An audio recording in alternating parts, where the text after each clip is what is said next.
Hello, I'm Ken Fobb. This is NewsNet, Baton Rouge. Grab a tea or coffee as I go over with you headlines and news from our local area and region. After a car crash recently, Baton Rouge police arrested a man who had multiple prior DWI arrests. Authorities were called to a hit and run on South Acadian Thruway near Interstate 10 around 7 p.m. on Sunday. The driver was identified as Thomas Deaton. He had operated his vehicle in a reckless manner, crashed into another vehicle, and then fled from the scene before police arrived. Deaton was later located while still driving his vehicle in the 6,000 block of Bluebonnet Boulevard. Upon making contact with him, officers smelled a strong odor of alcohol upon his person. They noted he had very poor balance and slurred speech.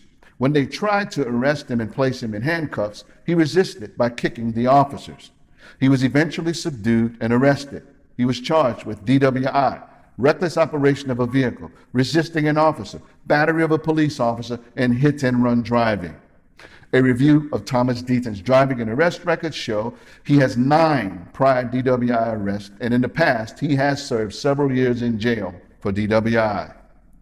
In the Spanish Town Historic District of Baton Rouge, many residents have been for some time expressing frustrations with the growing number of short-term rentals in their neighborhood and the excessive noise and parking problems that come with it.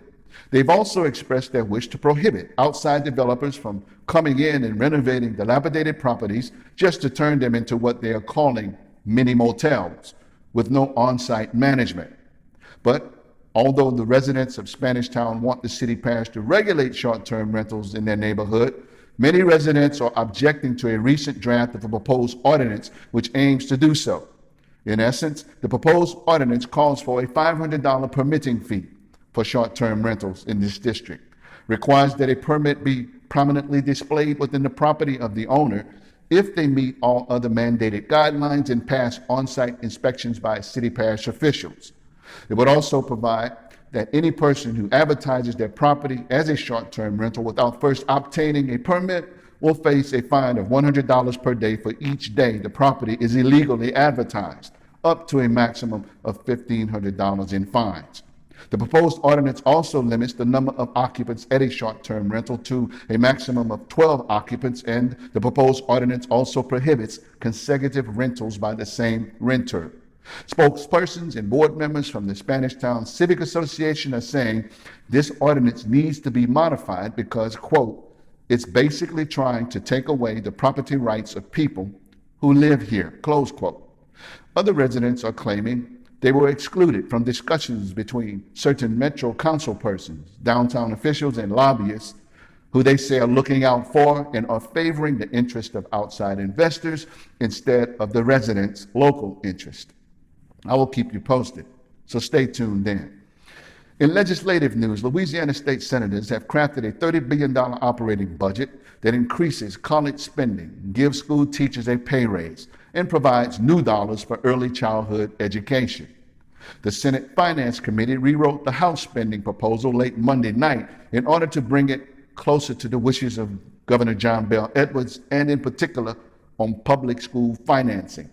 So far, senators are supporting a $140 million increase for K-12 schools, a $1,000 pay raise for school teachers, $500 salary hikes for support workers in schools, and $39 million in block grant increases for school districts.